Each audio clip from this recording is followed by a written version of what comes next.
Hello guys, welcome to editorial vocabulary. आज हम discuss करेंगे 18 अप्रैल 2020 के हिंदू एडिटोरियल के इम्पॉर्टेंट वोकेबलरी वर्ड्स। तो चलिए हम स्टार्ट करते हैं। जो पहला वर्ड है वो है एनॉमली, जो कि एक नाउन है जिसका मीनिंग होता है something which is different from what is normal. मतलब जब कोई चीज़ अपने जो नॉर्मल स्टैंडर्ड होता है उससे अलग होती है तो उस केस में हम जो वर्ड यूज़ करते हैं वो है एनॉमली। इसका जो हिंदी मतलब हो गया वो हो गया विसंगति। इसका एग्जांपल देते हैं, there are a lot of anomalies found in the management system. मतलब कि इस मैनेजमेंट सिस्टम में काफ़ी सारी विसंगति है, मतलब काफ़ी सारी चीज़ें ऐसी है जो कि स्टैंडर्ड से अलग है, मतलब जैसा होना चाहिए था वैसी नहीं है। ओके, इसके जो सिनोनिमस है वो देखिए, aberration, abnormality, exception, oddment, mistake, error. Okay, next चलते हैं हम। जो नेक्स्ट वर्ड है वो है ग्रैन्युलर, जो कि एक एडजेक्टिव है। इसका मीनिंग होता है इंक्लूडिंग स्मॉल डिटेल्स। मतलब यदि कोई चीज़ ग्रैन्युलर है मतलब उसमें सभी छोटी से छोटी चीज़ें शामिल हैं। इसका हिंदी मीनिंग हो गया विस्तृत। एग्जाम्पल है, the study needs to be more granular. इसके सिनोनियम्स है detailed, careful, comprehensive, precise, accurate. Next word चलते हैं। हमारा जो नेक्स्ट वर्ड है वो है इमिनेंट, जो कि एक एडजेक्टिव है। इसका मीनिंग होता है लाइकली टू हैपन सून।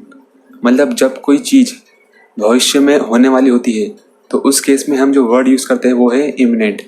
इसका मीनिंग हो गया निकट। मतलब कि जब कोई चीज़ निकट हो तो उस केस में हम इस वर्ड का यूज़ करते हैं। इसका एग्जाम्पल है, the government should take some proactive measures to prevent the imminent disaster.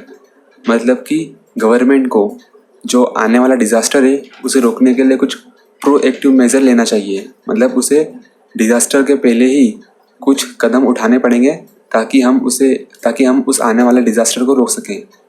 इसकी जो सिनोनिमस है वो है impending, looming, pending, approaching, coming. आगे बढ़ते हैं। जो नेक्स्ट वर्ड है वो है हायरार्किकल। ये एक एडजेक्टिव है। इसका मीनिंग होता है arranged according to the level of importance.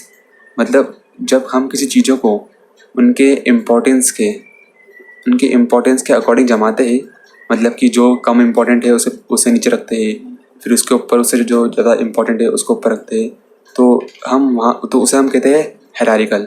इसका मीनिंग हो गया श्रेणीबद्ध। इसका एग्जाम्पल लेते हैं। एग्जाम्पल है, it is a hierarchical organisation in which everyone's duty is clearly defined. Okay, synonymous हो गया इसके well organised, structured, arranged, systematic. आगे बढ़ते हैं। जो नेक्स्ट वर्ड है वो है इसका आर्बिट्रेरी, जो कि एक एडजेक्टिव है। इसका मीनिंग होता है lacking a definite plan. Okay, meaning हो गया इसका मनमाना या फिर बिना सोचे समझे।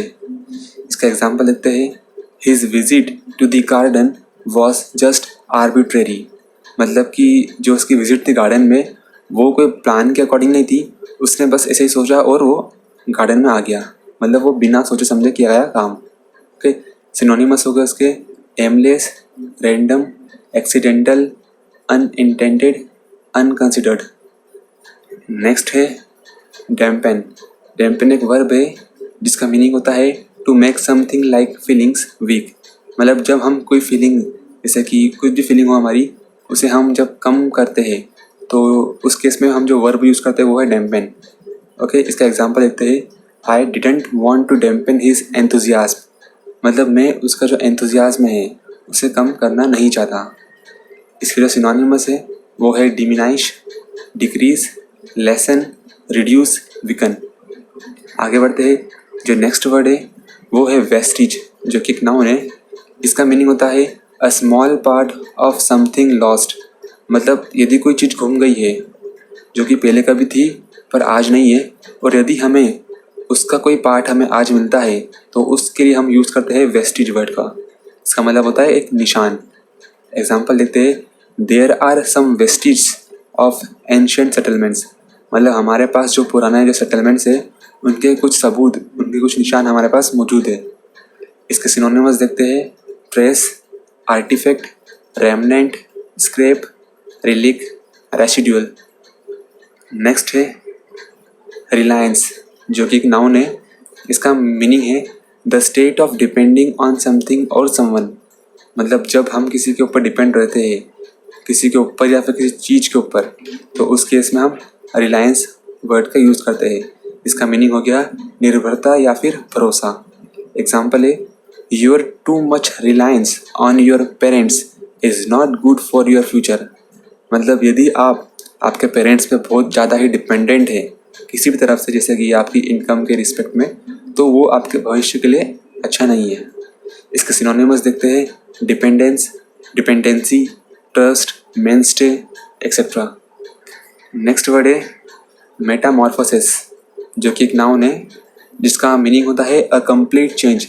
मतलब जब कोई चीज़ पूरी तरह से चेंज हो जाती है तो हम उसे कहते हैं मेटामॉर्फोसिस। इसका मीनिंग हो गया रूपांतरण हिंदी में। एग्जाम्पल है, our plan has undergone various metamorphosis. मतलब हमारा प्लान है उसमें कई सारे बदलावों से गुजर चुका है। मतलब हमने उसमें काफ़ी सारे चेंजेस करे हैं। इसकी जो सिनोनिमस है वो है change over, transformation, shift, conversion, modification. Next word है एक्स्ट्रापोलेट, जो कि एक वर्ब है।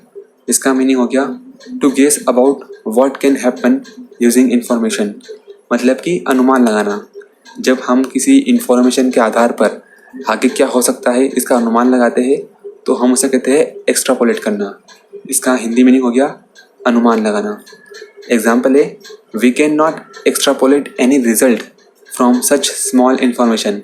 मतलब हम छोटी सी जानकारी के आधार पर कोई से भी रिजल्ट के बारे में हम पता नहीं लगा सकते, हमें कुछ ज़्यादा जानकारी चाहिए। सिनोनिमस है डिसाइड करना, कंक्लूड करना, जज करना, रीज़न करना, एज्यूम करना, कंजक्ट करना। ओके, नेक्स्ट है तो ये हमारे टोटल 10 वर्ड्स हो गए जो कि मैंने आज के द हिंदू एडिटोरियल से लिए थे। आई होप आपको यह वीडियो पसंद आया होगा। यदि आपको यह वीडियो अच्छा लगा है तो इसे आप लाइक करिएगा, शेयर करिएगा और हमारे इस चैनल को सब्सक्राइब करिएगा। And thank you for watching this video and have a nice day.